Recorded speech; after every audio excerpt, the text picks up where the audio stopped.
Մեր այսօրվա քննարկման թեման է եկեղեցի կրոն հոգեկեցություն։ Կրոնը դա հասարակական գիտակցության ձև է։ Անհավատության մեջ ապրելով ինչ կորուստներ ենք ունեցել։ Եկեղեցին հավատքով հավաքում է մեզ։ Ինչ ուների պատասխանը տալիս է կրոնը։ Կրոնը ճանաչողության ճանապարհ է։ Այն ինչ որ մենք անում ենք, քիչ ենք անում, քչով ենք անում,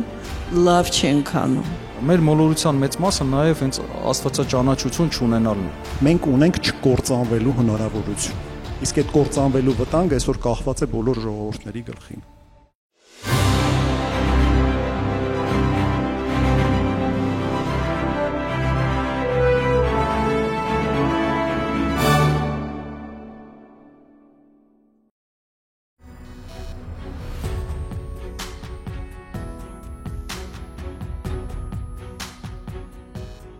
Ինքնություն եւ արժեքներ քննարկումների հարթակի հարգելի անդամներ, հարգելի ներկաներ,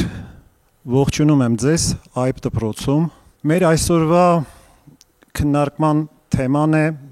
եկեղեցի կրոն հոգեկեցություն։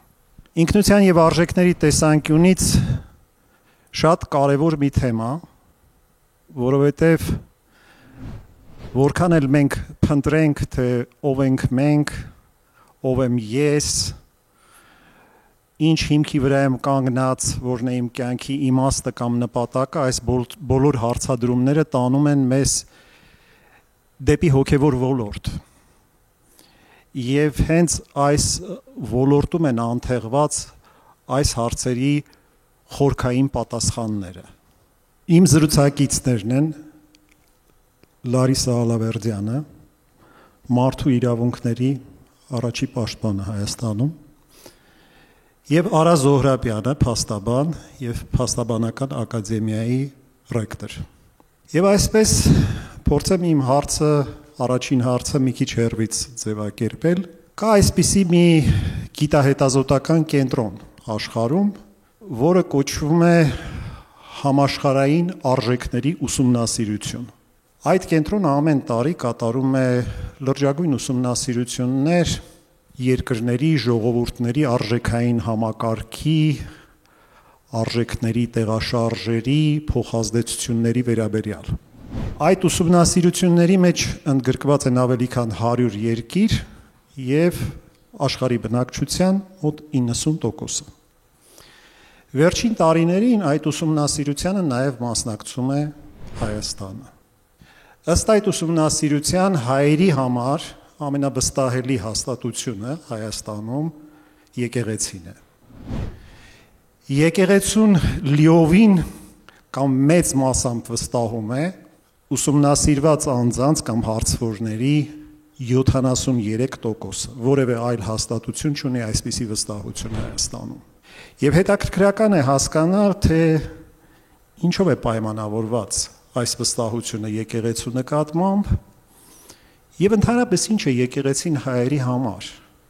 Հայերը ինչ են սպասում կամ ինչ են ուզում եկեղեցուց։ Իսկ եկեղեցին ինչ է սպասում եւ ուզում մեզանից։ Տիկին Ալավերդյան, սկսենք ձեզանից։ Բարև ձեզ բոլորիդ, շնորհակալություն հրավերքի համար։ Ես կարծում եմ դա լավ բան է, բայց դա խոսում է նրա մասին, որ մնացած հաստատությունների հանդեպ չկա վստահություն։ Ի վերջո մենք ոչ միայն երկիր ենք, ոչ միայն ազգ ենք, մենք պետություն ենք։ Շատ ողջունելի է եւ հուսադրող է այն, որ այդքան մեծ տոկոսը Հայաստանում ունի այդ վստահությունը եկեղեցու հանդեպ, եւ ես կարծում եմ ինչ է սպասում ճշմարտություն։ Գիտեք, այնքան մեծ ծարավ կա ճշմարիտ խոսք լսելու, անկեղծ, առանց մանիպուլյացիաների եւ առանց նորարությունների, որոնք որ հստակ երևում է, որ արհեստացին եւ զուտ շփոթության մեջ գցելու համար է։ Եվ մարդիկ, ովքեր որ գնում են եկեղեցի, գալիս են կարծես թե մի անարատ միտեղ, որտեղ խոսքը փորձված է դարեր շարունակ,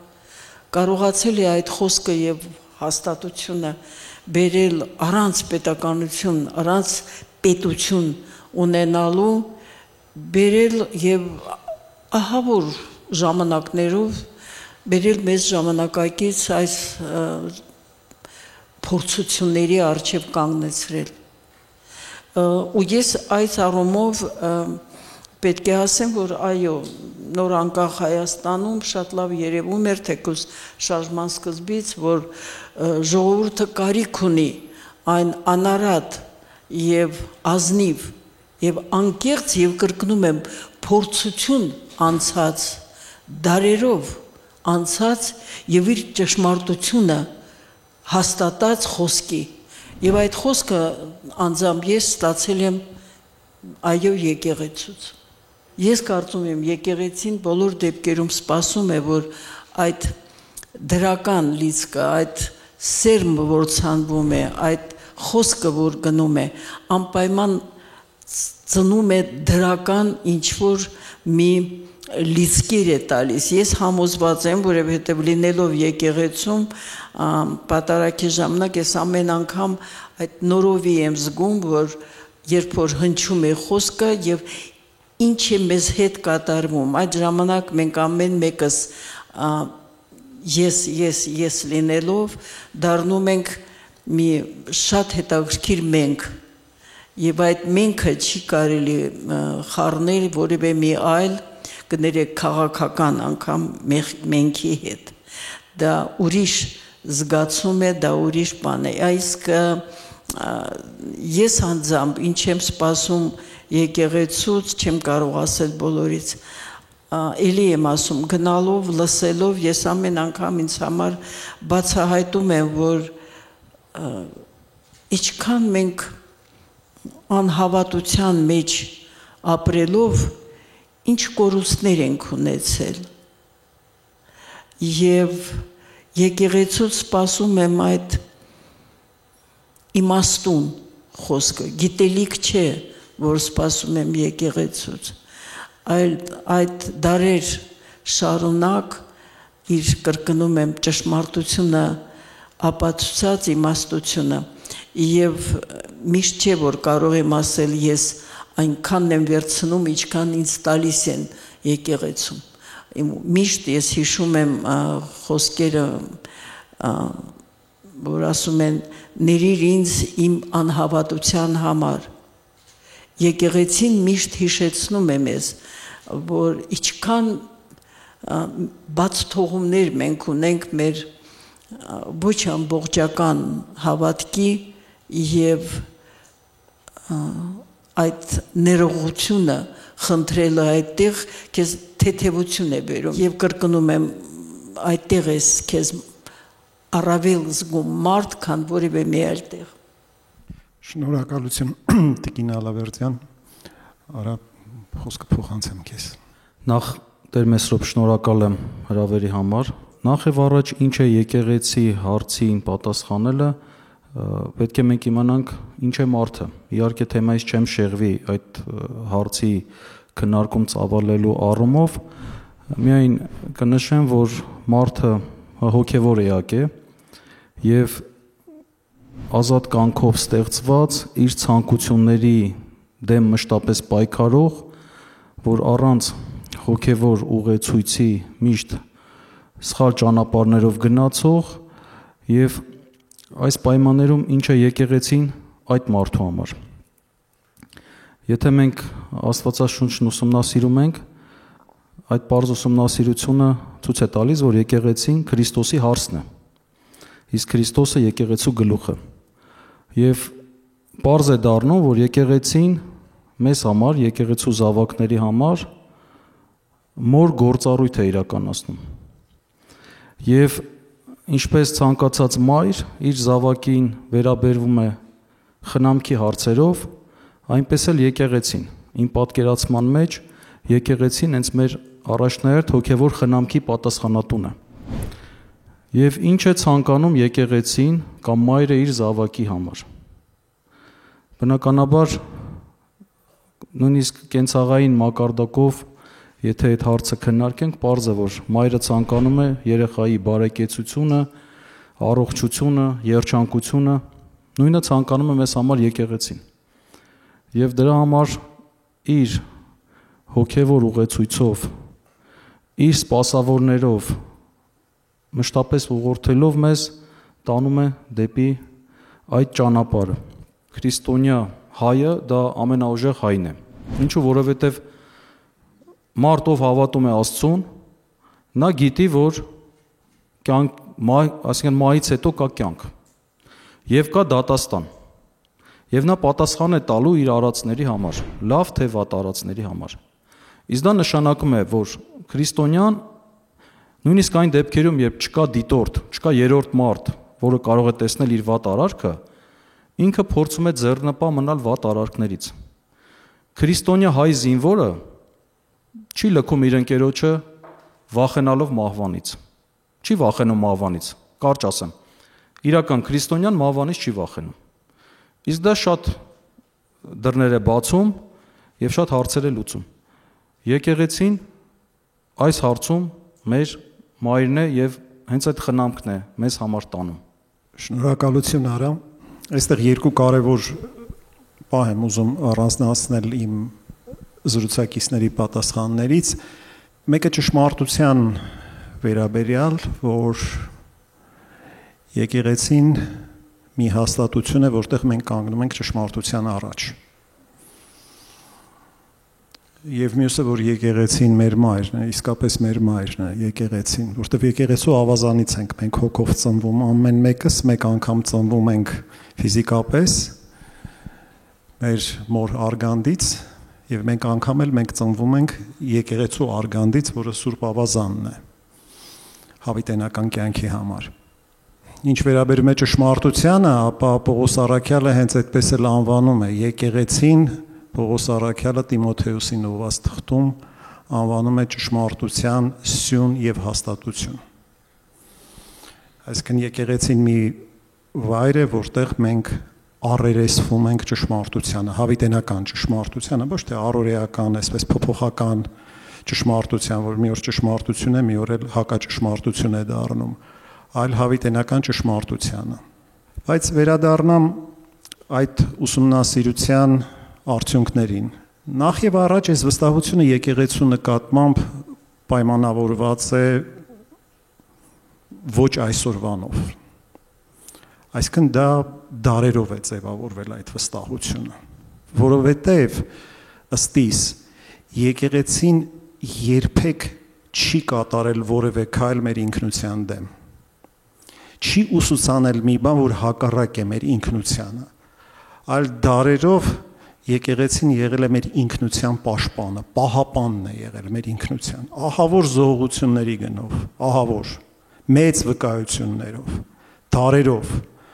ամենաճակատագրական պահին իր զավակների կողքին լինելով եւ նրանց համախմբելով, նրանց պայքարի ոգի տալով եւ այլն։ Եկեղեցի բառը գալիս է հունարենից, էկլեզիա բառից է գալիս եւ բառացիորեն ինքը նշանակում է հավաք, ժողով, ժողովուրդ է նշանակում։ Այս բառը մեզ ցույց է տալիս եկեղեցու այդ հավաքող, մեզ ժողովուրդ դարձնող, մեզ ազգ դարձնող էությունը։ Եկեղեցին հավաքում է մեզ, բայց ոչ թե ամբողջի է վերածում մեզ, այլ ազգ է դարձնում։ Եկեղեցին հավատքի հաստատություն է, եկեղեցին հավատքով հավաքում է մեզ։ Եկեղեցին նաև տալիս է մեզ դավանաբանական հիմք, այս դավանաբանությունը շատ կարևոր է։ Դավանաբանական ամրություն է տալիս, որովհետև ազգը չի կարող առանց դավանության, առանց հավատքի հստակության առաջ շարժվել։ Գուստավ Լեբոնը իր հայտնի ազգերի հոգեբանություն աշխատության մեջ 3 կարևոր հատկանիշ է առանձնացնում, որոնցով բնորոշվում են ընդհանրապես ազգերը։ Ընդհանուր հետաքրքրություններ, ընդհանուր զգացումներ եւ ընդհանուր հավատալիքներ։ Այսինքն հավատալիքների ոլորտը ընդհանրապես ինքնության ամենակարևոր այսպես ոլորտներից մեկն է, որտեղ մարդիկ միավորված են միանման հավատալիքներով։ Այսինքն հավատքի ընկալումները ինչին են վստահում, օրինակ ինչին չեմ վստահում, ինչին եմ հավատում, ինչին չեմ հավատում եւ այլն։ Սրանք ազգից ազգ ունեն իրենց առանձնահատկությունները։ Եվ եկեղեցին լինելով հենց այդ հավատքի հաստատությունը կարգավորումն է նաև մեր այդ հավատալիքների ոլորտը, ամրացնում է մեր հավատքը, որովհետև ազգը ըստ իս ոչ այլ ինչ է, եթե ոչ հավաքական հավատք։ Հավատքը ամեն ինչում է։ Եթե չունենամ վստահություն իմ քայլերի նկատմամբ, ես ոչ մի քայլ չեմ կարող անել, իսկ վստահությունը հավատքի առաջին աստիճանն է։ Ահա ինձ համար սա է եկեղեցին եւ մենք ունենք իհարկե սպասելիքներ եկեղեցուց, որ մեր հիմնական սպասելիքը եկեղեցուց իսկապես զորավոր առաջնորդությունն է, որտեղ այսօր մենք առաջնորդության կարիք ունենք։ Եկեղեցին կատարում է իր յուրահատուկ առաջնորդությունները, բայց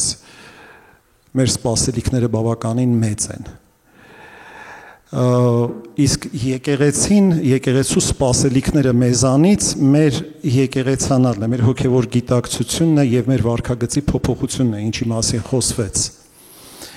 Եկեղեցին մի բան է ուզում մեզանից, որպեսզի մենք մաքուր լինենք մեղքից, ազատ լինենք մեղքից, մեղքի ստրուկը չլինենք, որպեսզի հոգով զորավոր լինենք, իսկ հոգով չես կարող զորավոր լինել, եթե դու ծառայում ես մեղքին, ստրկացած ես մեղքերին։ Եկեղեցին դա է մեզանից պահանջում, որպեսզի մենք սրբվենք եւ իսկապես Աստծո ժողովուրդ լինենք։ Հիմա անցնեմ իմ երկրորդ հարցին, հարցադրմանը, որը կրոնի վերաբերյալ է։ Գիտեք, ժամանակակից աշխարհում այս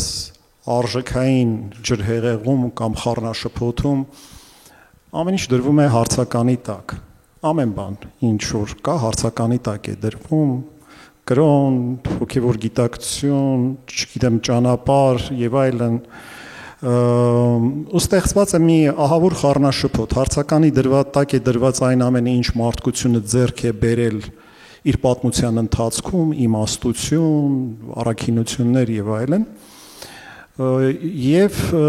որևէ այլ պատասխան չկա, թե մարդը ինչպես պիտի կազմակերպի իր կյանքը, իր բարոյական կյանքը ինչպես պիտի կազմակերպի։ Եվ դրան են նպաստում ամեն կողմից մեզ վրա հարցակվող տարբեր, չգիտեմ, ազատապաշտական, եսապաշտական, հարաբերապաշտական, այսպես գրողներ, հա, որոնք շեղում են մեզ ընդհանրապես կյանքի նպատակը ընկալելուց։ Եվ այս առումով հետաքրքրական է հասկանալ, թե ինչ է տալիս մեզ կրոնը, կա ընդհանրապես անհրաժեշտություն կրոնի, թե մարդը կարող է ընդհանրապես իր կյանքը առանց կրոնի կազմակերպել։ Եվ միգուցե դուք զարմանաք, բայց հայերի 95%-ը ասում է, որ ինքը հավատում է Աստծուն։ Մոտարապես նույնքան տոկոսը ասում է, որ Աստծո գոյությունը շատ կարևոր է իր կյանքի համար։ Ես ուզում եմ ասել, սրանք պարզունակ հարցումներ չեն, որ ուղղակի դուք հավատում եք Աստծուն, սրան հաջորդում են բազմաթիվ հարցեր, սա գիտական ուսումնասիրություն է։ Դրան հաջորդում է իսկ հավիտենական կյանքին հավատում եք, թե ոչ, դժոխքին հավատում եք, թե ոչ, օրական քանի անգամ եք աղոթում, եկեղեցական արարողություններին մասնակցում եք, թե ոչ, բազմաթիվ տարաբնույթ հարցեր, ինչեւ որ հասնում են նրան, թե երբ մարդիկ ասում են, որ իրենք Աստծուն հավատում են, դրա տակ ինչ իրական արժեք է դրած։ Այս բոլոր ուսումնասիրություններով հանդերձ մենք բավականին adekvat ժողովուրդ ենք։ Ես չեմ ուզում ասել զուտ ոգևորության համար, եւ ավելին ասեմ, այս ուսումնասիրության արդյունքները ինձ ցույց է տալիս, որ մենք ներսից փչացած ժողովուրդ չենք։ Մի նայեք ինչ որ ջրի վրա է լողում։ Այս ուսումնասիրությունները հենց վեր են հանում այն, ինչ խորքում է թաքնված, ոչ թե ջրի վրա է լողում։ Եվ ես 100% համոզված եմ, որ մենք ունենք շանս։ Մենք ունենք հնարավորություն եւ այդ հնարավորությունը մենք մեր ձեռքից չպիտի բաց թողնենք։ Մենք ունենք չկործանվելու հնարավորություն։ Պարզ ասեմ։ Իսկ այդ կործանվելու վտանգը այսօր կախված է բոլոր ժողովուրդների գլխին։ Այնպիսի վիճակ է այսօր տիրում աշխարհում։ Եվ այսպես իմ հարցը իմ զրուցակիցներին մենք կարիք ունենք կրոնի, թե ամեն մարդ պիտի իր ճանապարհով գնա։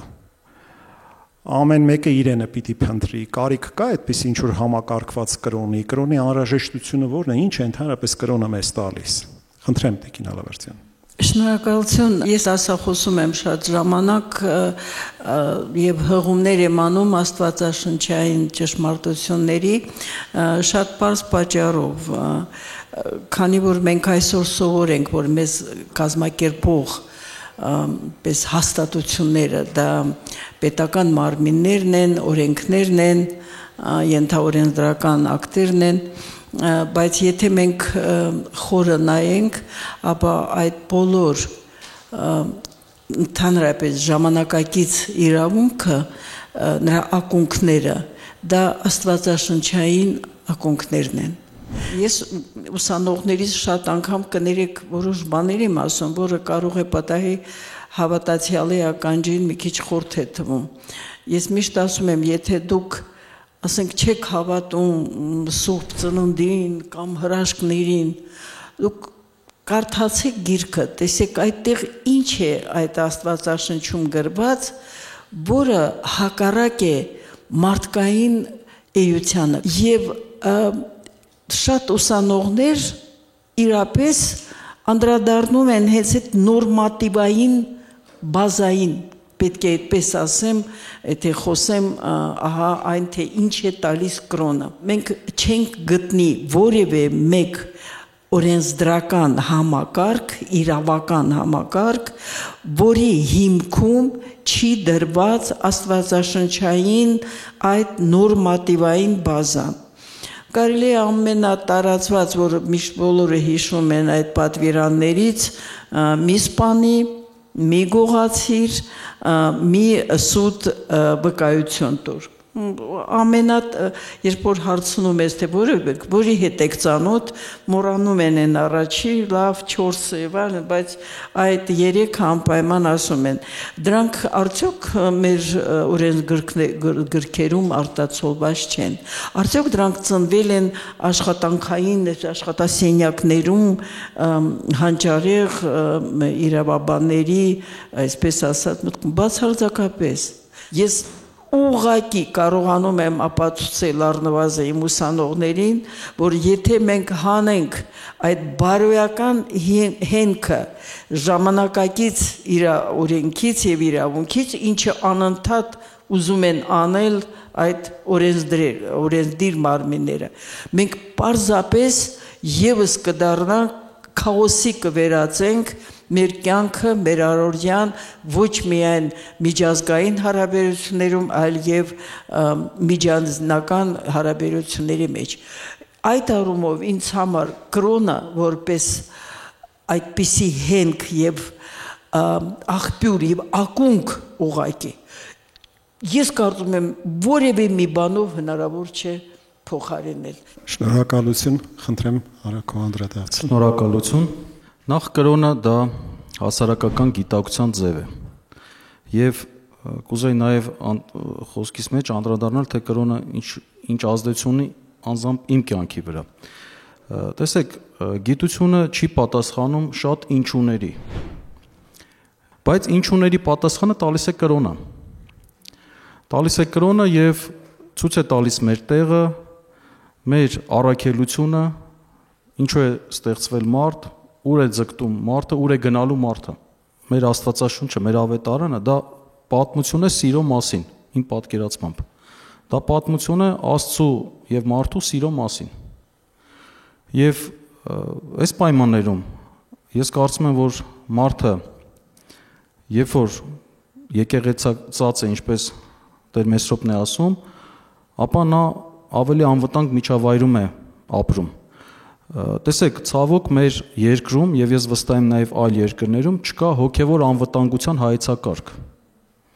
Իսկ դա շատ կարևոր է, մենք դրան ուշադրություն չենք դարձնում, բայց մարդը ի վերջո իր արտաքին գործողությունները երբ որ կատարում է, դրան նախորդում է ներքին process-ները։ Ինչպես մեղքին նախորդում է միտքը, ցանկությունը եւ արդեն գործողությունը, այդպես էլ մարդը հոգեբանական էակ է եւ իր ներսից է այդ ամեն ինչը դուրս անում։ Մեր մեծամասնությունը մշակութային քրիստոնյաներ ենք։ Ինչու եմ ասում մշակութային, որովհետեւ կնունք, ծնունդ, հարսանիք եւ այլն մենք եկեղեցի ենք գնում, մոմ ենք վառում, բայց մենք եկեղեցու դերը հիմնականում չենք գիտակցում։ Ես ինքս դպրոցական տարիքից Աստվածաշունչ եմ կարդացել եւ հոգեվոր գրականությունը ինձ միշտ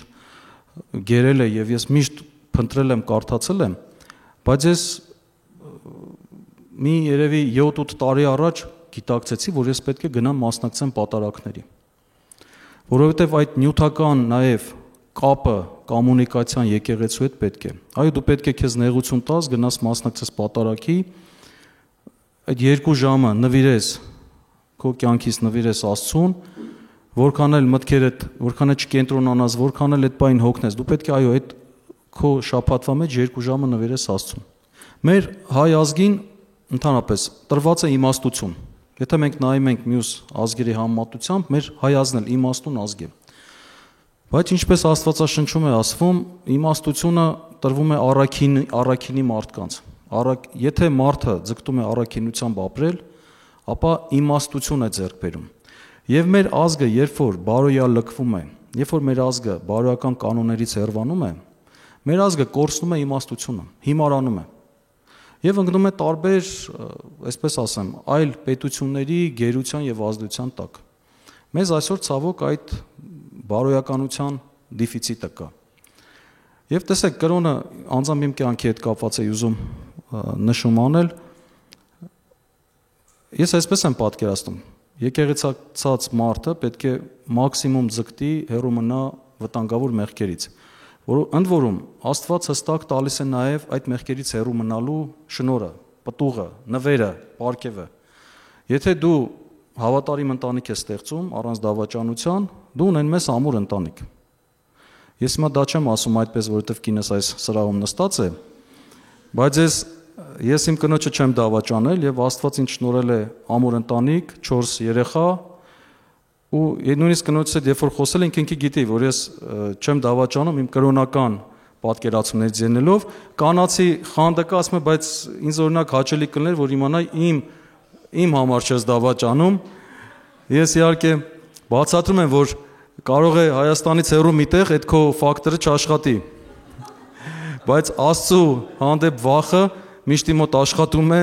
անկախ ամեն ինչից, ես գիտեմ, որ եթե ես այդ սխալը թույլ տամ, ապա իմ ընտանիքը հարված կստանա։ Կրոնը սա իմ կյանքում հասկանում։ Շնորհակալություն։ Շնորհակալություն նաև այս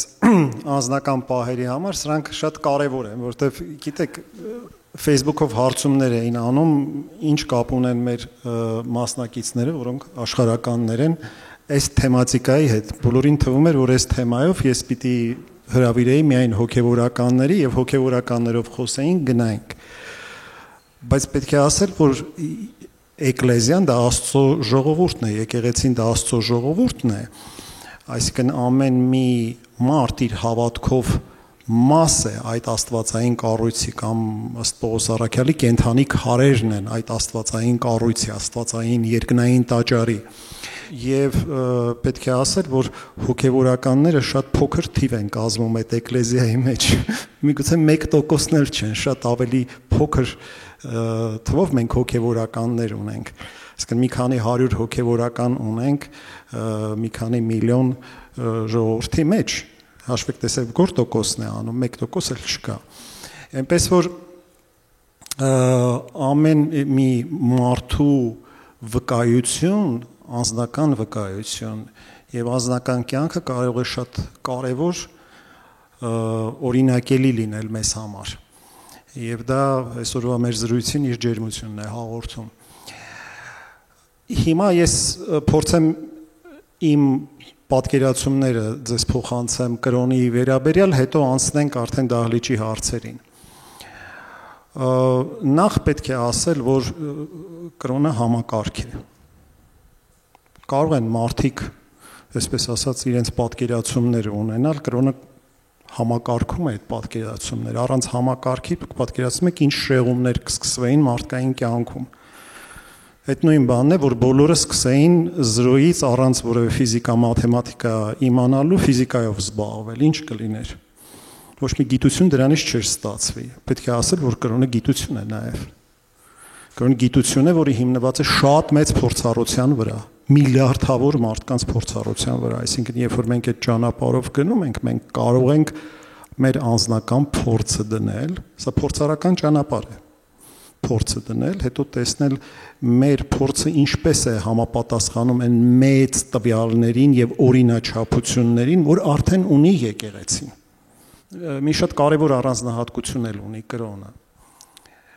Կրոնը պետք է փոխանցի մարդկանց հստակ ճանապարհի գիտակցություն։ Քրիստոնեության մեջ շատ հետաքրքիր խոսք կա, Քրիստոսի խոսքերն, ես եմ ճանապարհը։ Ճշմարտությունը եւ կյանքը, այսինքն քրիստոնեությունը ասում է, որ կա հստակ ճանապարհ։ Եվ այդ ճանապարհը տանում է դեպի ճշմարտություն եւ հավիտենական կյանք։ Որովհետեւ ես չէի ուզենա մի բանով զբաղվել, եթե ես գնալու եմ մտնեմ փակուղի։ Ես շատ կրոնական համակարգերում եմ այդ փակուղին տեսնում։ Եվ ամենևին էլ կողմնակից չեմ նրա, որ բոլորը նույն բանն են ասում։ Գիտեք, այսօրվա մի հատ այնպես պատկերացում էլ կա։ Դե ի վերջո բոլորն էլ նույն բանն են ասում, բոլոր կրոնները նույն բանն են ասում, որը բացարձակապես հիմնված չի այդ կրոնների ուսումնասիրության վրա։ Երբ որ հարցում ես, իսկ դու ուսումնասիրել ես, կատարել ես քո անձնական ուսումնասիրությունը, համեմատել ես իրար հետ։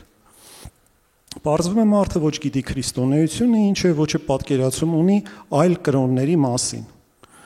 Չի կարելի այդպես անհիմն արտահայտություններ անել։ Ես չեմ ուզում լավի ու վատի մասին խոսել կամ փնովել որևէ մեկին, բայց փակուղային բաներ տարբեր կրոնական ուսմունքներում շատ կան։ Քրիստոնեությունը ազատագրում է մեզ այդ փակուղիներից եւ տալիս է հստակ ճանապարհի զգացողություն, որովհետեւ մարդկային կյանքը երկխոսություն է հավիտենականության ու անվերջի հետ։ Եթե չլինի այդ հավիտենականության ու անվերջության զգացողությունը, մեր այս վերջավոր կյանքը կվերածվի աբսուրդի։ Ոչ մի ձևով մենք չենք կարողանա որևէ բան իմաստավորել։ Եթե կա ժամանակ, ժամանակի պատճառը հավիտենականությունն է։ Հարաբերականության տեսությունն էլ է դա ցույց տալիս։ Ինչքան արագացնում ես համակարգը, ժամանակը ծառում է, ի վերջո կանգ է առնում։ Դա ֆիզիկապես կանգնած ժամանակ կարող ենք համեմատել հավիտենականության հետ։ Այսինքն հաշվարկ այդտեղից կարող ենք ստել, ժամանակը հոսող հավիտենականություն է։ Եվ այդպես է եղել Պլատոնի ընկալումը, դրա խորքային բացատրությունը տալիս է Սուրբ Բարսեղ Կեսարացին, արդեն 4-րդ դարում իր 6-օրյա արարչության մասին ստեղծագործության մեջ։ Այնպես որ վերջավորը, ժամանակավորը ինքն իրենով բացատրել հնարավոր չի։ Մենք հիմա ունենք քրիստոնեությունը, ժամանակին ունեցել ենք հեթանոսություն եւ այլ կրոններ ենք ունեցել, ի վերջո մեր ամբողջ հոգեվոր փնտրումները, մեր հոգեվոր ճանաչողությունը եւ այլն բյուրեղացել է քրիստոնեական կրոնի մեջ։ Ուշադրություն դարձրեք Մովսես Խորենացու պատմությանը,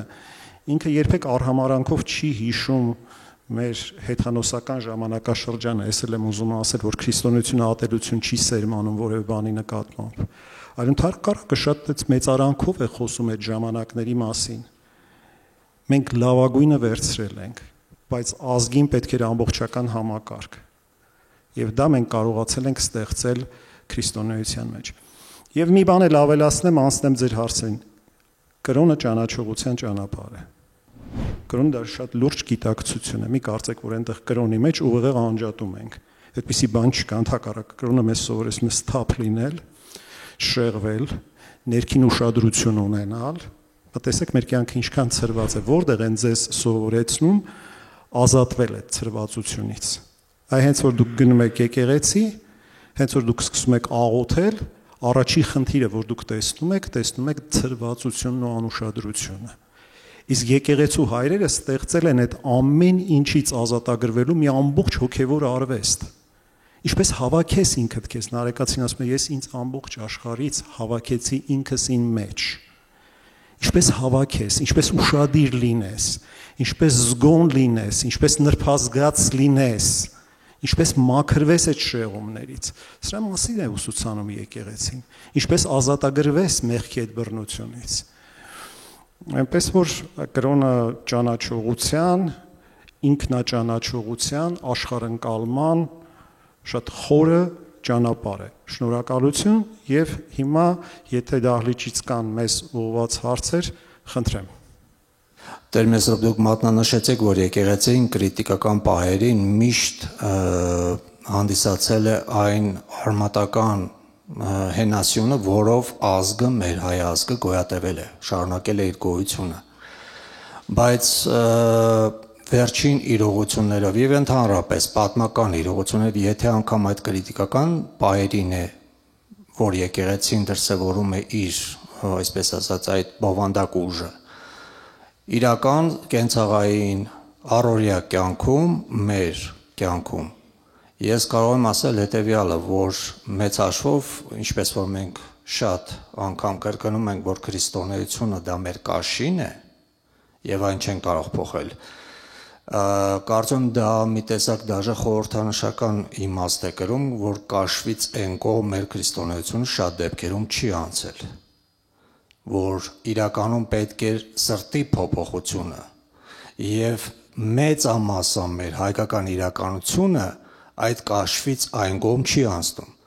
այսինքն մեր քրիստոնեությունը բովանդակված է միայն եւ միայն ձևի ինքնության, այսինքն նույնականություն, որ դու քրիստոնյա ես եւ հայ ես, նույնացվում է այդ երկու եզրերը եւ դրանից այն կողմ այն չի անցնում։ Կարող ենք դա ասել։ Գիտեք, մարդիկ կան, որ այդպես են։ Ես չեմ կարող ասել, որքան են այդ մարդիկ, որովհետև ինչպես արդեն խոսեցինք, կա եկեղեցացած լինելու հասկացողություն, հա։ Այսինքն կիրակի օրերը եկեղեցում լինելու պատարագին մասնակցելու խնդիր կա։ Մեր մոտ այսօր եկեղեցիներում կանգնելու տեղ չկա։ Ես շատ լավ հիշում եմ այս սովետական ժամանակաշրջանը 4-5 հոգի էր պատարագներին եկեղեցում։ Հələ եկեղեցի մտնողների բոլորի անուններն էլ գրանցում էր KGB-ն, հատկապես երիտասարդների։ Ես Մոսկվայում 6 տարի սովորել եմ, 6 տարի զուգահեռ անցկացրել եմ KGB-ի հարցաքննությունների մեջ, որովհետև եկեղեցի էի գնում։ Ամեն շաբաթ ինձ կանչում էին հարցաքննության։ Հիմա չես համեմատի դրա հետ։ Եկեղեցիները լեփ-լեցուն են, տեղ չկա, Երևանում եկեղեցիներ չեն բավականացնում։ Տասնյակ անգամներ, նույնիսկ քիչ եմ ասում, մենք պիտի ավելի շատ հոգևորականներ ունենայինք, որպեսզի կարողանայինք այդ պահանջները բավարարել, բայց մենք աղանդավոր չենք, որ 2 օրում քարոզիչ պատրաստենք։ Հոգևորական պատրաստելը տևում է 5, 6, 7, 8 տարի երբեմն։ Այնպես որ այս ամեն ինչը հիմա արվում է եւ մենք ունենք արթնություն։ Ես դա տեսնում եմ, ես ամեն օր շփվելով մարդկանց հետ տեսնում եմ, որ ունենք արթնություն։ Եվ ես չէի ուզենա այդ տխուր, այսպես ձևակերպումը, որ դուք տվեցիք, որ իսկապես տխուր բան է, եթե մենք այդպիսին ենք, համատարած տարածենք բոլորի վրա։ Պարզ ասեմ, ով փնտրում է գտնելու է, այսօր դրա հնարավորությունները կան, բայց պետք է փնտրել։ Եթե ոչինչ չես անում, նստած սպասում ես, որ հոգևորը իր ոտքերով գալու է քո մոտ, այդպես չի։ Ավելին ասեմ, հոգևորի համար պետք է ինչ-որ մի բան զոհել։ Մենք մի, չգիտեմ, աշխատանքի, կարիերայի մի բանի համար տեսեք ինչեր ենք անում, ինչքան ժամանակ ենք ծախսում, էլ կրթություն ենք ստանում, էս ենք անում, այնա կանում։ Իսկ հոգևորը միթե այդքան անարժեք բան է։ Դրա համար էլ մենք ինչ-որ մի բան պիտի զոհաբերենք։ Այնպես որ ես կարծում եմ, որ մեր ազգի մի մասը փնտրում է, մի մասը փնտրումների շեմին է, մի մասը անհանգստացած է, որ չի փնտրում, շատ փոքր տոկոսն է, որ իրեն միգուցե իր անխելքության պատճառով իրեն ապահով է զգում։ Այսօր իրեն ապահով որևէ մեկը չի կարող զգալ հոգևոր տեսանկյունից։ Կան անձիկ, ովքեր այցելում են եկեղեցի, մասնակցում են պատարագներին, բայց իրենք էլի եկեղեցացած չեն։ Իրենք դրսևորում են վարքագիծ, որը որ, չգիտեմ, ասինքն այդքան է բնորոշ չի կամ այդքան է հարիր չի իրապես հայ առաքելական եկեղեցու հավատավորներին։ Այս խառնաշփոթը կամ ասեմ հակասությունները ինչպես կարելի է բացատրել։ Գիտեք, երբ որ մենք գնում ենք եկեղեցի, չի նշանակում, որ մենք միանգամից սուրբ ենք դառնում կամ անմիջապես մենք եկեղեցանում ենք։ Դա process է, բայց արդեն եթե մենք գնում ենք, նույնիսկ մեր որոշակի մասնակցությունը բերում ենք, դա արդեն կարևոր քայլ է։ Ի վերջո դա հոգևոր աճ է, միանգամից պետք չի սпасել, որ հենց ծառը տնկեցինք, վաղը պտուղ է տալիս։ Ծառը պիտի մեծանա եւ այլն, պիտի խնամես այդ ծառը, որպեսզի ինքը պտղաբերի։ Ես այստեղ ոչ մի տարօրինակ բան չեմ տեսնում։ Նախ ասացի, որ այդ վստահության մի զգալի շերտը գալիս է եկեղեցու պատմական դերակատարությամբ։ Դա դարերով է ձևավորվել։ Այսինքն մենք գիտենք, որ մենք կարող ենք այսպես վստահել, կարող ենք հենվել եկեղեցու վրա։ Այնտեղ ամեն ինչ ամուր է, ինչ որ կա ամուր է, դա այդտեղ ամուր ֆունդամենտ է դրած։ Հա, երկրաշարժ բան ինչ լինի, ինքը այնտեղ ապահով է։ Եվ բացի դրանից, նաև սա պայմանավորված է այն արժեքային աղավաղումներով, խառնաշփոթով, որ այսօր ամբողջ աշխարհում կա, ժամանակակից մտածողները այսօրվա ժամանակաշրջանը անվանում են արժեքային ջրհեղեղ։ Իսկ ջրհեղեղի ժամանակի ինչ են անում։ Տապան են, նոյը տապան էր պատրաստում, լիքը անխելք անհոգ մարդիկ կային, որոնք մնացին ջրհեղեղի մեջ։ Այդ տապանը մեր հավատքն է։ Այսինքն մարդիկ տեսնում են, որ առանց հավատքի իրենք չեն կարողանալու այս ամեն ինչի դեմ պայքարել։ Եվ սա էլ մյուս կողմից է մարդկանց բերում դեպի հոգևորի անհրաժեշտություն։ Իհարկե նաև առաջի բանախոսի այդ հարցի հետ կապված նաև երկրորդ հարցի, ինչպես Տեր Մեսրոպը նշեց, մի այսպիսի պատմություն կա, մեկը որդուն կառքով ճանապարհում է գյուղից քաղաք, ասում է, բա որ կառքը մի բան լինի, ասում է, քեզ Աստված կօգնի։ Ճանապարհին այդ կառքը մտնում է ցեխի մեջ, չի կարողանում դուրս գալ, այստեղան դուրս է գալիս, մի 15 րոպե նայում է կառքին, տեսնում է դուրս չի գալիս, իր պատկերացմամբ պետք է Աստված դուրս աներ, պատտվում հետ է գնում առանց կառքի։ Երբ որ հորը տեսնում է, ասում է, ինչ եղավ, ասում է, ես կառքով ընկա ցեխի մեջ, Աստված ինձ չօգնեց կառքը հանեմ։ Ես էլ եկա։ Ասում է, իսկ դու փորձեցիր հրես այդ կառքը, որ Աստված էլ քեզ օգներ։ Դու ուսը դեմ տվեցիր այդ կառքին հրես։ Ասում է, ոչ։ Այսինքն տեսեք, մենք ինչ էլ ակնկալենք, ես կարծում եմ մարդը հենց իր ազատ կամքով ստեղծված, ինքը պետք է ինքը գործողությունը կատարի։ Ինքը չի կարող նստել եւ իր փոխարեն Աստված կամ այլ մարդիկ իր փոխարեն գործը կատարեն։ Այսինքն պետք է մարդը գնա եկեղեցի, փորձի եկեղեցանա, այսպես ասած, եւ ըստ դրա ինքը կամաց սկսում է աշխատել։ Մեր մոլորության մեծ մասը նաեւ հենց աստվածաճանաչություն չունենալն է։ Սրանից է գալիս։ Շատ շնորհակալություն, իսկապես այսպիսի քննարկումները շատ կարևոր են։ Ես ուզում եմ ասել, որ դեռևս շատ դարեր ես կասեի, մեր իրականության մեջ շատ մեծ խնդիր էր նաև եկեղեցու հետ կապված կամ եկեղեցին իր ամբողջական պոտենցիալով չէր կարողանում մասնակցել մեր հայ ազգի այսպես ընդհանուր կազմակերպման գործին։ Ինչու, որովհետև դրանք օբյեկտիվ պատճառներ ունեին, շատ դեպքերում եղել են գոտար լծի տակ, քիչ առաջ նաև դուք նշեցիք Տեր հայր, որ կակեբեն էր, միջամտում եւ այլն։ Սակայն մենք անկախության տարիներից հետո մենք ունենք այդ հնարավորությունը, կարծեք թե այդ բացը ել ավելի այսպես լրացնելու առումով։ Շատ ուրախ եմ իսկապես, որ շատ մեծ տոկոս է կազմում մեր իրականության մեջ եկեղեցու հանդեպ ունեցած այդ հավատքի։ Ես մի քանի շրջանակներում եմ, այսինքն աշխատում եւ շփումները շատ են, բայց դժբախտաբար պետք է ասեմ, որ իսկապես կան որոշակի մարդիկ, որոնք որ իսկապես եկեղեցի չեն հաճախում։ Դա նրանից է, որ հավատքը չկա։ Անշուշտ բոլորը քրիստոնյա են, բայց չունենք այդ հավատքը եկեղեցի հաճախելու։ Եվ թույլ տվեք մի փոքր նաև պարոն Զորաբյան ձեզ հետ համաձայնել, որ ասում եք 2 ժամ այսպես զողություն անենք կամ դժվարություն ունենանք։ Եկեղեցի հաճախելը դա սնունդի նման բան է, կարծում եմ։ Այսինքն մենք պետք ունենք ոչ թե վատը զգալու, այսինքն դա դիտարկենք որպես զողություն, այլ ընդհակառակը։ Դա հնարավորություն է, այսինքն մեզ համար դա շատ կարևոր է։ Իսկ իմ հարցս հետևյալն է. այս ամենից հետո, երբ որ մենք այս բոլոր պոտենցիալը հիմա ունենք, անկախ ենք եւ այլն, վերջ-վերջո սա ազդում է նաեւ մեր ապագա առաջնորդության վրա, որոնք որ կարող են լինել մարդիկ քրիստոնեական կրթություն ունեցող եւ երբեք չենք մտածի նրանք կարող են գալ իշխանության եւ երբեք ասենք հակահայկական կամ հակազգային, հակաքրիստոնեական որոշումներ չեն կայացնի։ Եթե մենք կարողանանք իսկապես մեր հոգևոր, մեր ճիշտ դաստիարակության միջոցով փորձենք այս մարդկանց դաստիարակել։ Վերջիվերջո ես կարծում եմ այստեղ լինելով նաև հասկացա, որ մեկը եթե այդ դպրոցում սովորի եւ ավարտի,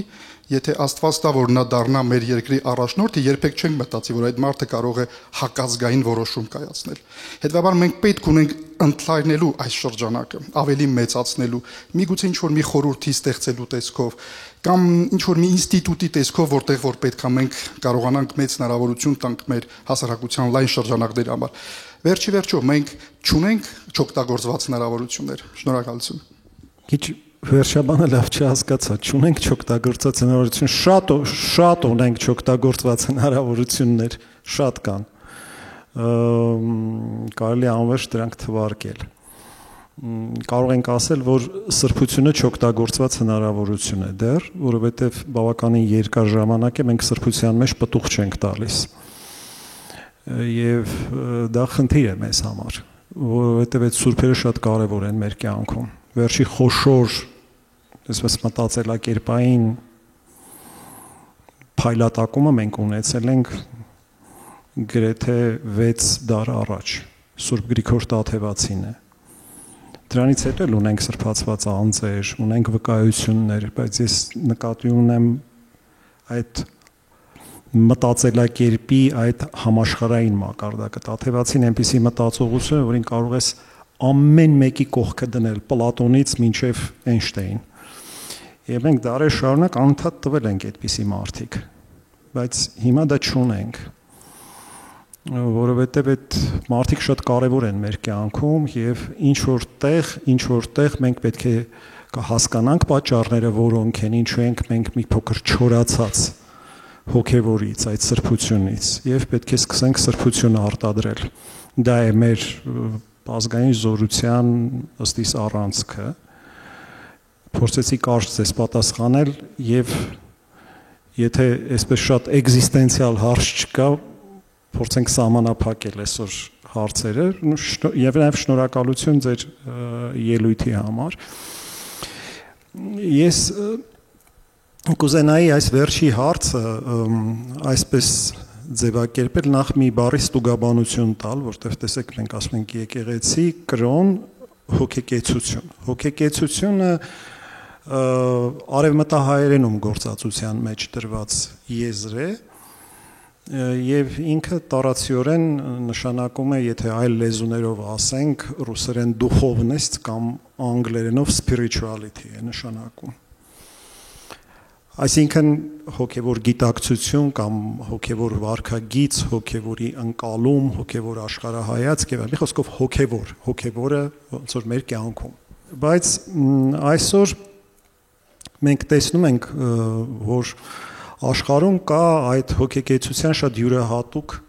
մեկնաբանություններ, եթե չասեմ այսպես եսապաշտական ընկալումներ։ Որովհետեւ այդ տրադիցիոն բոլոր ճանապարհները, կրոնը, բարոյականությունը եւ այլն դիտվում են որպես դոգմաներ եւ այլն, այսինքն դավանական այդ դրույթները դիտվում են որպես սահմանափակումներ եւ կաշկանդումներ, որը սահմանափակում է մարդու ազատությունը։ Մեր գիտակցությունը, ժամանակակից մարդու գիտակցությունը լրջորեն վարակված է կեղծ ազատականությամբ։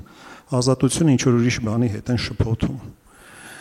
Կան այսպիսի եսապաշտական մոտեցումներ, չեմ ասում այդ ազատական մտածողության հետևանքը ուղակի, հետևանքը դա եսապաշտությունն է, դու պետք է որոշես ընդհանրապես ամեն ինչ, բարոյականություն, իմաստություն, գիտություն եւ այլ ամեն ինչ դու ես որոշում, որը մեկը քեզ չի կարող պարտադրել, դու պետք է որոշես, որն է ճշմարտությունը։ Պատկերացնում եք մարդու վրա ինչ բեռներ են դրած, ինչպես է ինքը դուրս գալու այդ բեռների տակից։ Եվ ահա այդտեղ առաջանում են որոշակի խնդիրներ։ Մարդիկ շատ հաճախ, գիտեք, ասում են, որ ես ունեմ հոգևորի իմ պատկերացումները, ոնց որ ասած, իմ հոգեկեցությունը ունեմ, ես չեմ ուզում կաղապարների մեջ մտնել, սահմանափակումների մեջ մտնել, օրինակ եկեղեցին ինձ համար սահմանափակություն է կամ այդ օրենքները, պատվիրանները, այդ բարոյական նորմերը ինձ համար սահմանափակություն է, ես պիտի որոշեմ, որն են իմ բարոյական նորմերը, ինչ օրենքների ենթարկվեմ, ինչ օրենքների չի ենթարկվեմ եւ այլն, եւ կան այսպիսի հոգեվորի, այսպիսի պատկերացումներ, որտեղ լուրջ կերպով դրված է այդ եսի հարցը, այդ եսապաշտությունը։ Եվ հարցս հետևյալն է մեր զրուցակիցներին, արդյոք եսը, այդ եսի ուռճացումը եւ հոգեվորը համատեղելի երևույթներ են։ Կարելի է երկուսը իրար հետ համատեղել։ Ճիշտն ասած, այդ գրեթե բոլոր այդ երեք հարցերին ես կցանկանայի մի քիչ ընդլայնեի մեր այս զրույցի սահմանները։ Մենք չմոռանանք, որ այդ ամեն ինչ որ դուք ասել եք, հիմա ասում եք, հիմա դա ներհատուկ է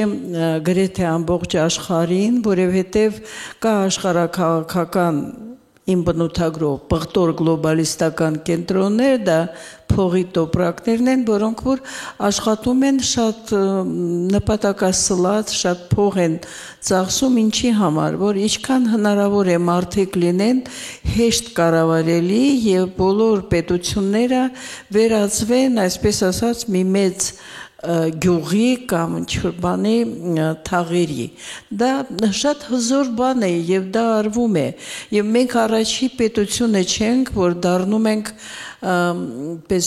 ասեմ գրեթե զոհը այդպիսի քաղաքականության եւ դա շատ པարզ բան է Եվրոպայում արդեն վաղուց երևի թե 20-րդ դարի երկրորդ կեսի կամ 4-րդ քառորդ սկսվել է post-քրիստոնեական ժամանակաշրջան post-մոդեռնը այլ բնութագիր ունի post-քրիստոնեություն Ես եղել եմ Օքսֆորդում, ինձ ցույց են տվել մի մեծ տաճար քրիստոնեական եւ շատ մեծ բարձանքով ասում են, ահա այս անկյունում աղոթում են բուդդիստները, այս աղոթում են ստեղ իսլամի, ստեղ հուդաները։ Ես ճիշտն ասած ասեցի, բա որտեղ են աղոթում քրիստոնյաները։ Ասեցին քրիստոնյաները վաղուց չեն աղոթում այս տաճարում։ Դա եղել է 2005 թվականին, ես դա պես ասած հյուր եմ եղել պատվավոր այդտեղ, այսինքն post-քրիստոնեությունը նշանակում է հետ դեպի հեթանոսություն եւ դրա համար կեղծ ձևով, գրեթե աղանդային ձևով օգտագործվում են այսպես ասած մարդու իրավունքների տեսությունը։ Ես կրկնում եմ, քանի որ ես դա եմ դասավանդում, ես դրա մեջ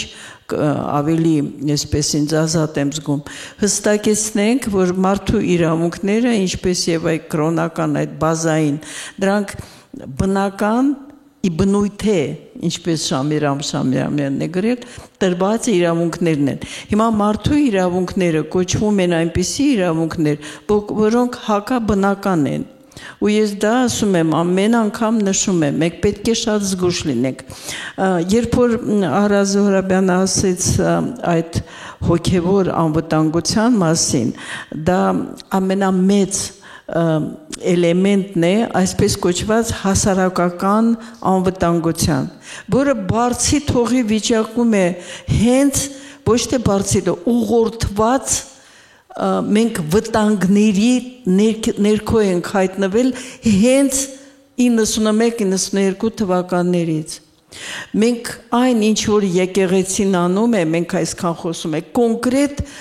ի հեճուկս ամեն ինչի արվել այն որ մենք այդ տոկոսը այսօր ունենք դա նշանակում է իրոք դա այն լույսն է այն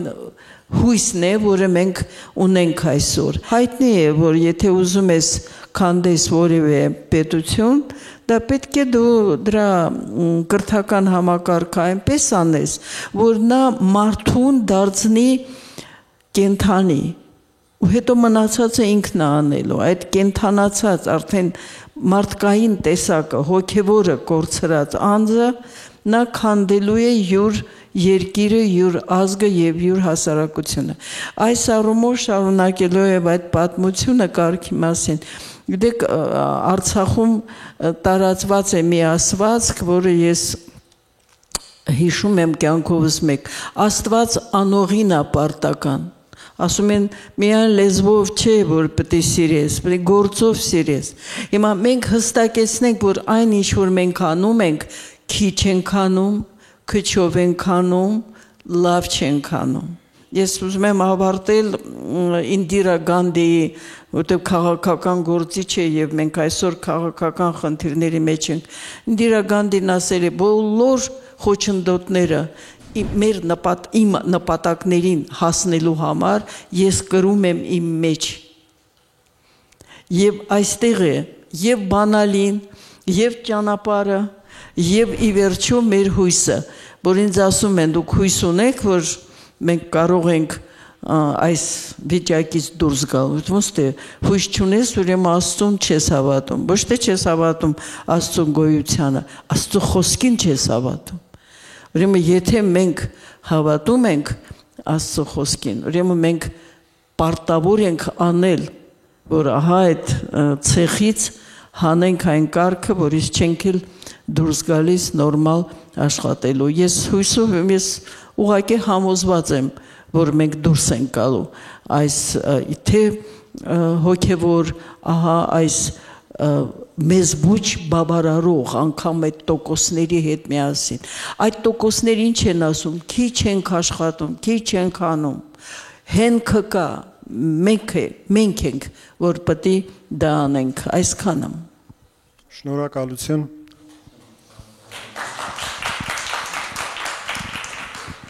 Երբ որ մենք նաև մեր ազգային առանձնահատկությունները, այսպես ասած, հետազոտում ենք, հասկանում ենք, որ մեզ մոտ, օրինակ մեր մոտ անհատական սպորտաձևերը մեծ արդյունք են տալիս։ Շախմատ, բռնցքամարտ եւ այլն, ծանրամարտ, թիմային խաղերի մեջ մենք պարտվում ենք,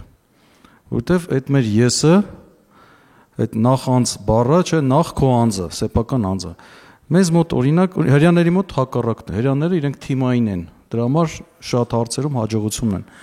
Ես կարծում եմ, որ այդ եսապաշտությունը մեր գլխավոր մեղքերից մեկն է, որը առաջ է բերում հպարտությունը եւ նախանձը։ Եվ այս առումով ես կարծում եմ, որ մեր բոլոր պայքարի միջոցները պետք է ուղղվեն սեփական եսը մեր մեջ խեղճացնելու, ոչ թե նվաստացնելու, այնպես անել, որ պաշտպանության ոգի չունենանք, չէ, այլ ուղղակի եսը զսպելու, այդ եսը դարձնելու մենք, որովհետև ի վերջո եկեղեցին դա ժողով է, այսինքն հավաք է, դա մեկ անձի տեղ չի։ Չնայած փրկությունը անհատական է, անհատական ծրագիր է դա, բայց միևնույն է, մենք սոցիալական էակներ ենք եւ կարծում եմ մեր եսը պետք է դարձնենք մենք եւ մեր գործընկերոջները կարճ անդրադառնամ, երևի ես միտքս լավ չձևակերպեցի, որ նման տպավորություն թողեցի, իրականում ինձ համար պատարակի գնալը դա զողողություն չէ, հակառակը պատարակի խորհուրդը հասկացող մարդը դա ինձ իր համար էներգիայի աղբյուր է եւ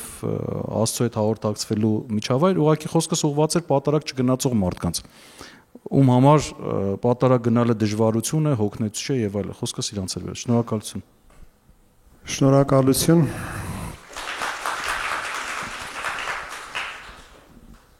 Մարդը ունի իր ինքնությունը կամ մարդը ունի որոշակի ես, նա իր մասին ասում է ես, բայց մենք գիտենք, որ մարդը Աստծո պատկերն ու նմանությունն է, այսինքն մարդու ինքնությունը ունի աստվածային ծագում, Աստծո պատկեր եւ նմանությունը ոչ միայն նրա մասին է, որ մարդը ունի անմահ հոգի, ինչին մենք հավատում ենք, այլ նաեւ որ մարդը ունի ինքնություն եւ ինքնության աղբյուրը Աստված է։ Սա շատ կարեւոր բան է, բայց այդ մարդու ինքնությունը մեղքի պատճառով լիովին աղավաղված է, կեղտոտված է այդ ինքնությունը։ Այսինքն այդ ինքնության շուրջ ստեղծվել են այսպես եսապաշտական, այսպես տարբեր օղակներ, արգելքներ եւ թույլ չեն տալիս, որ մենք գանք մեր բուն էությանը, հասկանանք ով ենք մենք, որ մաքրենք այդ Աստծո պատկերն ու նմանությունը մեր մեջ, այդ պատկերն ու նմանությունը այնքան է աղտոտված, որ անճանաչելի է դարձել։ Եվ հենց այդ կեղծ եսի, հա, այդ մեր ստեղծած, մեր մեղքերով ստեղծած եսի հետ հաճախ մենք մեզ նույնացնում ենք, որը շատ վտանգավոր է։ Այսինքն մարդը ունի մի իրական ես, որ Աստծո պատկերն ու նմանությունն է։ Մի հատ էլ ունի իր երևակայությունների, կեղծիքների, էգոիստական ցանկությունների, եսապաշտական ցանկությունների մի ոլորտ, որ ինքն է ստեղծել, եւ ինքը շատ հաճախ իրեն նույնացնում է դրա հետ եւ ավելին հլու հնազանդ ստրուկի պես ծառայում է այդ կեղծ եսի բոլոր այսպես կամայականություններին եւ հրամաններին։ Այս է ուսուցանում մեզ հոգեվոր ոլորտը։ Եվ այդ տեսակետից այդ եսապաշտությունը եւ հոգեվոր գիտակցությունը անհամատեղելի հասկացողություններ են։ Ավետարանում շատ հստակ է ասված, ասում է, եթե ուզում ես քեզ գտնես, պիտի կորցնես քեզ։ Պիտի խաչդ վերցնես իմ հետևից գաս, այսինքն պիտի խաչես քո այդ կեղծ եսը։ Պիտի կորցնես քո այդ կեղծ եսը, որպեսզի դու քեզ գտնես Աստծո մեջ, այսինքն քո իսկական ինքնությունդ գտնես։ Այսինքն կա այստեղ իրականության մեջ շատ լուրջ անհամատեղելիություն։ Եվ այդ տեսակետից բոլոր այդ եսապաշտական, այդ լիբերալ, այդ ազատապաշտական գաղափարներից ծնված իմ ազատությունը չսահմանափակվի, այս չարվի, այն չարվի, այն չարվի։ Գիտեք, այդ ամեն ինչից դրդված, եթե դու մոտենում ես հոգևորին, դու հաստատ սխալ որոշումներ ես կայացնելու հոգևորի վերաբերյալ։ Դու մի աղանդ ես ստեղծելու, դու մի մոլորություն ես ստեղծելու, ինքդ անընդհատ քեզ խաբելու ես։ Եվ հավատացեք, որ մարդը շատ վատ է ինքն իրեն վերաբերում։ Մարդը անընդհատ զբաղված է ինքն իրեն խաբելով եւ իլյուզիաներ ստեղծելով։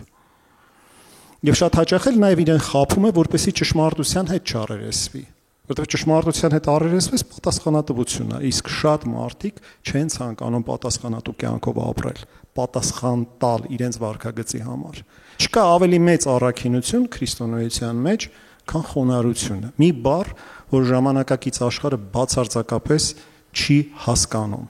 Ոմանք խոնարհությունը շփոթում են խեղճության, թշվառության, ինչ որ տկարության հետ։ Խոնարհությունը դա բարձրագույն վիճակ է, Աստված խոնարհվեց մեզ համար։ Այսինքն ասում է, ես չեկա ծառայություն ընդունելու, եկա ծառայելու համար։ Իր անհասանելի բարձունքից խոնարհվեց, իր աշակերտների ոտքերը լվաց։ Եվ այդ օրինակն է մեզ ցույց տվել։ Եվ այդ կրոնը, որ ինքը հիմնադրել է, քրիստոնեության ընդունումից մինչև հիմա, այդ կրոնը աշխարհի մեծագույն կրոնն է։ Ես մի քիչ ասում եմ Տիկին Հալևերդյանի հորետեսական քրիստոնեությունը այսօր աշխարհում աճ է գրանցում, սիրելիներ։ Այսինքն մինչև հիմա, ասենք այսպես Միլանի էդիկտից այս կողմ, ինքը աշխարհի խոշորագույն կրոնն է։ Դա նշանակում է, որ դա միլիարդավոր մարդկանց սրտի հետ է խոսում։ Այսօր 21-րդ դարը ինքը բոլոր կանխատեսումների հոգևոր ժամանակաշրջան է լինելու, կրոնական ժամանակաշրջան է լինելու։ Ասեք, Կորեայի արդեն մեծ մասը քրիստոնյա է։ Եթե այս տեմպերով գնա քրիստոնեության աճը Չինաստանում, 2050 թվականի կանխատեսությամբ քրիստոնեությունը դառնալու է ամենամեծ կրոնը Չինաստանում։ Եվ այլ երկրներում նույնպես քրիստոնեությունը աճում է։ Հետո միգուցե Եվրոպան նայի ենկո արևելք նայի, ասում է ex oriente lux, արևելքից է գալիս լույսը, միգուցե հետո կնայի արևելք, սկսի զգա ստանալ եւ հիշել իր քրիստոնեական ակունքների եւ արմատների մասին, չգիտենք ինչ փոփոխություններ են մեզ սպասում։ Բայց այդ եսի կաղապարումը, որ իմ ազատությունները, այդ կեղծ, այսպես ասած, ազատությունների եւ իրավունքների այդ հովիտակ մեր մեջ ներարկվող, այդ ամեն ինչը տանում են նրան, որ մեզ դարձնեն մենակ մարդիկ, մարդուն ուզում են մեկուսացնեն։ Մենք ատոմիզացված հասարակություն են ուզում մեզանից դարձնեն, հա, այդ Facebook-ը, բանը, բոլորը դրան են ծառայում, որ ատոմացնեն, կտրեն իրական կյանքից մեզ։ Դա չի իրական կյանքը։ Իրական կյանքը այդ կեղծ եսի հաղթահարումն է։ Եվ այդ եսի հաղթահարումը հենց էկլեզիայի մեջ է։ Երբ որ այդ եսերը իրար հետ հավաքվում են, սկսում են իրար սիրել, այնքան են սկսում իրար սիրել, որ դառնում են մի հատ գեղեցիկ մենք, դառնում են Աստծո ժողովուրդ։ Իր գլխին տեր ունեցող Աստծո ժողովուրդ են դառնում։ Այսօրվա հանդիպումը մեր ոչ պատահականորեն համընկել է եկեղեցու տոնի հետ։ Այսօր տոնն է եկեղեցու եւ նավակատիկն է Սուրբ Խաչի։ Աղը Խաչի մեծ տոնն է կամ խաչվերածը։ Այսօր եկեղեցու խորհրդով մենք հավաքվեցինք իրար հետ, երևի մի փոքր էլ եկեղեցացանք եւ թող Սուրբ Խաչը պահապան լինի բոլորիս։ Խաչի զորությունը թող առաջնորդի բոլորիդ եւ մեր ժողովրդին։ Շնորհակալություն բոլորիդ մասնակցության համար։ Շնորհակալություն։ Շնորհակալություն։